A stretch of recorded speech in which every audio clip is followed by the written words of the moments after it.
আজকের গল্পটা আমার দাদুকে নিয়ে। দাদু চাকরি করতো কলকাতা একটা বড় কোম্পানিতে।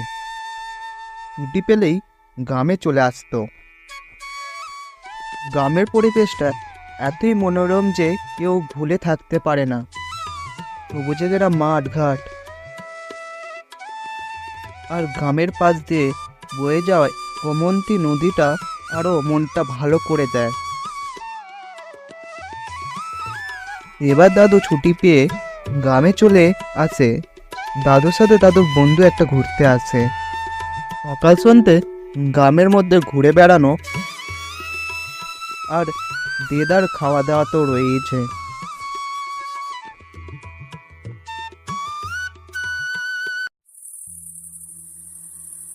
সন্ধ্যেবেলা চায়ের দোকান আড্ডা আর চা খাওয়া বসে।